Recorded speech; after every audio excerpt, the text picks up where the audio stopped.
The US has one of the highest prison rates per capita out of the entire world. That's North Korea, China, Russia, all the European countries, all the countries in Africa, everywhere. South America, North America, obviously, and Australia combined. And it has one of the worst recidivism rates. In 1 year, 56% of inmates who have been released in the past will return back to prison. In 3 years, 67 will return back to prison. And in less than 5 years, 76% of individuals who have been to prison in the past will return to prison.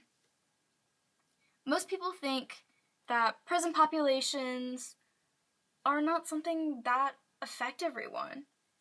That what happens in prison stays in prison. But that's not true at all. If an individual leaves prison and they have not been reformed, they will still commit a crime. They might still commit a crime even if they have been reformed. So, a crime that an individual will do can vary. A violent offense can occur, and then the individual being released from prison is counterproductive. It has harmed people rather than helping that individual be released from prison and live his life or her life. It can be a non-violent offense. It can be failure to pay their fines once they have been released from prison, or it can be something else small that is still a law or a crime, like a drug offense. They could be carrying drugs, not selling drugs, but they could be carrying some sort of drug, and that is a violation of their parole. They can violate their parole in any way, whatever specifications the judge had on a condition of their release. If it's violated, then they will also be sent back to prison. Until 2015, there were a set of minimums that would not allow prisoners to get out of prison if they've committed a certain crime. Specifically, there was a mandatory minimums for drugs. In the entire US, if you had committed a drug offense, if you had committed a non-violent drug offense, then you would have been sent to prison for a minimum of 15 years. In most other countries, a drug offense, a non-violent drug offense, is something that requires a ticket or a fine.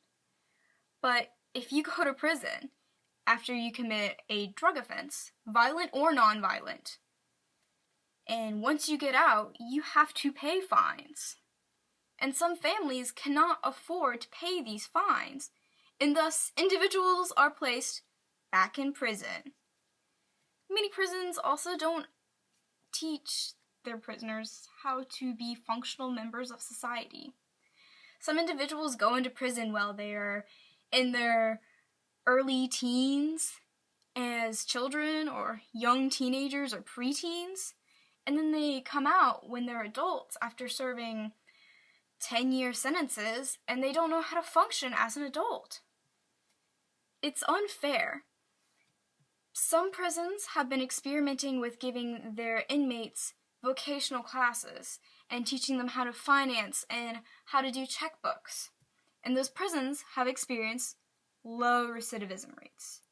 Not substantially low, but lower than what they previously had been, had individuals not been able to take these classes. And so that really poses a question. Should we be looking into our prison system more? How little should we be looking into it? Is prison a place to reform? Or is prison just a place for punishment? And that's what Senator Cory Booker and